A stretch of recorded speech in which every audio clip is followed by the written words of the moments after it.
All right, good morning, Teach Better family.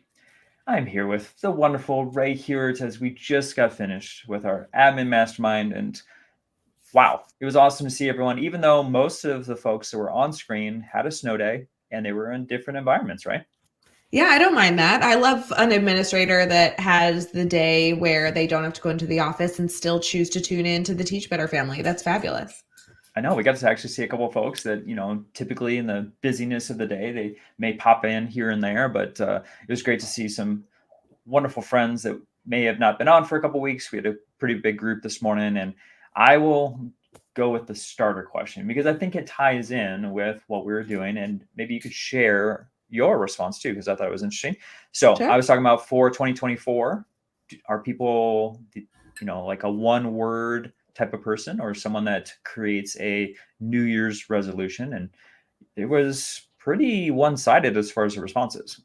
Yeah, I feel like most people right off the bat were like, yes, I have a goal, I have a word that I'm working towards. And we only had a few that, kind of weren't feeling the one word, fad that has been going on the last few years. And I think it kind of all encompassed itself when we had the conversation because the people that were resistant and the people that had adopted a word had something in common automatically. And that was just wanting the word to be more than just something you posted as a fluffy experience. Everybody was reflecting on wanting it to adjust your mindset or be a part of reminding you the type of mindset that you should have moving forward. So, I feel like when you look at one words and they're trending, you see kind of some typical ones like joy and happiness and whatever. But with administrators, when you get them in the room, these educators were focused on like really more direct things they want to be better at. You saw a lot of self-care. You saw Mm-hmm. educators keeping open minds, staying calm, carrying a sense of positivity or hope. I don't know. I kind of liked it. I don't think I noticed you sharing one though. Did you share today what your one word would be? Maybe I didn't pay attention well enough. No, you paid attention. I didn't share anything because I don't do a one word, but Oh, that's see? but that's intentional, and it is more about mindset, right? It's not that I don't have goals and I don't have things that I'm trying to achieve over the year, but yeah, it. Some folks think of it as like a fad and it doesn't have any weight to it, and this is something I talk about, like in presentations all the time about leadership capacity and about like building healthy habits. So it's not that I don't have goals. I just don't have a one word. You, on the Which other I hand, you just tattoo it all over yourself just as a reminder every that year. I just want to preface because I feel like I've been saying it a lot over the last month or so, guys. I did tattoo my word on my arm, but that's not like a annual habit. I'm not going to get to like 60 years old and have all these words all over my face and arm and legs and no. I had this tattoo that I had been looking at for like 5-6 years, which is interesting because I can even like tell you the day that I came upon it for the first time. And then for some reason, this year felt like the year to move forward with it. It so happened to be a word. And so in my little, like, I don't know, goofy way, I was like, oh my gosh, this is my word. I'm adopting for the, like, it was very cliche and magical. I just want you to know. So yes, my word is eventually. And I like this word because I really enjoy terms. You guys know I love the word quixotic as well. I also had that tattooed on my arm, but again, separate. I love words that have positive and negative connotations. Like that is something I really love. And quixotic is one of them. Eventually is also one of them. Eventually means you're not there yet. It's like kind of a bummer. It's not happening today. It's happening Right. eventually. But it also has a very hopeful connotation that eventually means it will occur. If there's no opportunity for it not to occur, it will eventually come. So I like this dichotomy of being able to look at the goals I've been working towards and say, you know what, my mindset this year is that I'm not going to let it bring me down that I haven't reached it yet because it will eventually come. I have no concern that this is not a unreachable goal. It just hasn't been there yet. I don't know. It's kind of like a yet growth mindset, Yeah, definitely. And I love that you brought up mindset because I feel like our conversation today was really the majority of it was on the idea of a personal goal being there for evaluation purposes, or more about like the reflection feedback, and talking about different ways that that's perceived, and then also how that goal is kind of driving you for the year. Mhm. Because if it's for an evaluation, it's just something that you have to do. It's very different than you creating a word for you individually, or maybe having a resolution, or having a personal goal for the school year. So, Ray, do you mind just kind of sharing your takeaways from kind of that large conversation in regards to mindset on goals?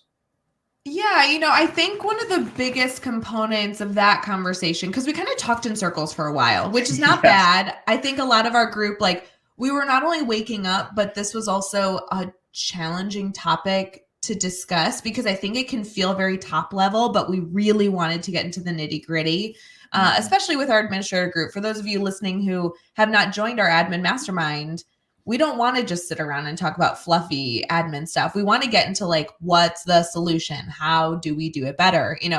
Stuff. So we talked around in circles for a bit. And then I think one of the biggest components that we then circled back to in terms of connecting the one word and our goals was ensuring that the goals we set, whether it be for ourselves or for the teachers that we serve, need to be measurable. And not only does it need to be measurable, but we need to have the conversation around what we are measuring. It's Mhm. not just, oh, I really want to keep a mindset to be more positive in conversations because I know there'll be a good outcome. But how do we know that? Like, what do we actually need to look at? And we joked about the term KPI, right? Like, there's always an acronym, but really, what's the key performance elements that we're looking at to be able to say, if this happens, our goal was successful? And are we having those specific conversations with teachers, not just for ourselves? Because I think as administrators, we have that requirement a little bit more often. But when we have our teachers set goals, do they even know how to measure an Mhm. effective outcome? And can we coach them through that? I know as an administrator yourself, you've definitely worked with educators in setting goals. What was your major takeaway for that dialogue? Yeah, I think what they were talking about as far as like having common language and making sure that you're teaching how to create a effective goal, but then also not having it just sit in the closet. Because like a lot of times what happens is like we build the goals at the beginning of the year, we're super excited. We really take a lot of time as far as like actionable steps and all these different things to make sure that it occurs. And then like around this time of the year, it's like, oh shoot, I haven't touched it again. And it's due in a couple months and I haven't done anything. And so like as an administrator, just being mindful of that, of like making sure that we have touch points throughout the school year. Ray's very excited right now as she's on her phone. And making sure that you're allowing time too, and a system for teachers to be able to have access to that goal. What's up, Ray? Okay, I have to interrupt you because you said this time during the year when we give Yeah. up on our goals, and I looked at the date, January 16th. I'm like, wait, is that Quitters Day? Because this is an actual day that Oh, people for have real? looked to be like, when do people give up? And unfortunately, we are a few days like behind schedule because Quitters Day was the 12th of January. Oh goodness, So that's not very far. we made it to the 16th. But yeah, I like your component of like, we can't just set a goal and then give up on it. But yeah, World Quitters Day, January 12th, which was last week, is when the majority of people will give up on their New Year's resolution, Yeah. according to, the top research and statistical analysis groups in the world, aka Well, Google. and that's what I talk about. Like when I was talking about those presentations about building habits, is like a lot of times we just have these goals, but we don't actually like put in place how we're going to execute and get to that point. And so uh, I think that's kind of what we're getting at today in our conversation, is like just making sure that we're sitting down with our teachers and making sure that we're constantly having conversations about what they want to achieve um, professionally, and how that connects to like the school wide goals that we've created. Because I think a lot of times there's a disconnect there also. Well, and that makes sense. I mean, for many of us, we know, I even write my to-do list this way. We know that if we have a long-term goal, we have to cut it into those short-term Yep. to-dos, short-term goals. And For me personally, I have had a very large goal on my to-do list. I will admit this out loud. Since October 1st, it was due October 1st. Due, meaning the project was intended to be finished. Let me say, it's been on my to-do list since that point, and it's not done. It's gotten progress, but it's not done. And so what I realized, I was looking at it, January 16th, I'm like, the reason this is not moving as quickly as it needs to, the reason it's not finished is because it's just this big overarching project name. Like, go work on, insert any project name here. If I broke it up into those really, really teeny tiny pieces, this small component needs to be finished, this next component needs to be finished, there would not only be progress, but it probably would be done by the end of the month. So, looking at those, again, measurable steps to not only know you reach success, but also the measurable steps to know you're making progress and actually moving forward. Very important for today's conversation. Oh, 100%. So was it buy more, teach better swag? Was on top of the list? You know what? I want to publicly complain about Teach Better Swag because the show is over. Let's be done. No, there is a Teach Better Swag item. Let me just preface for those of you who may not know me. I am a part owner of the Teach Better team, meaning that I am about as top dog as I can get in the Teach Better community.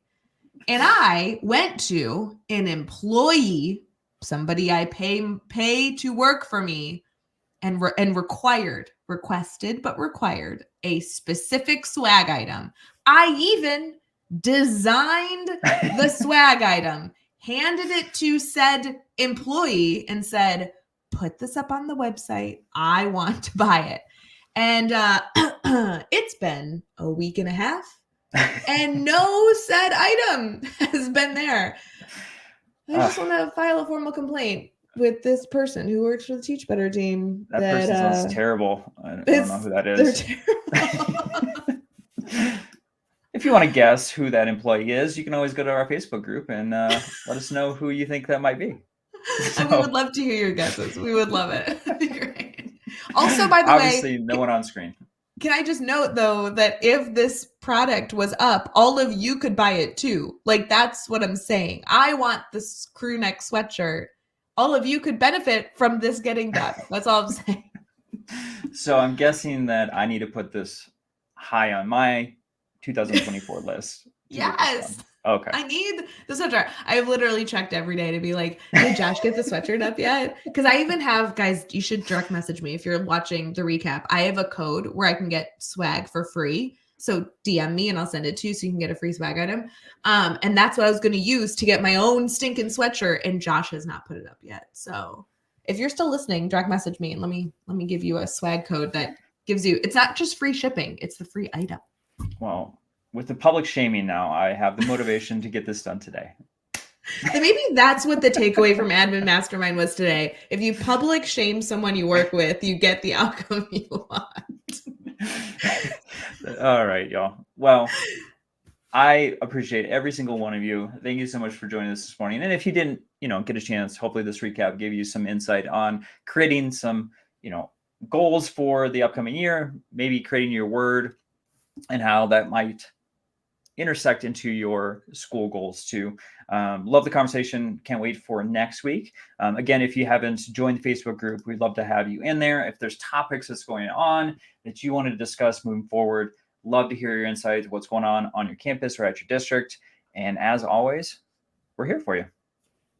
Bye, guys. So I hope you all have a wonderful week and we will see you next Tuesday.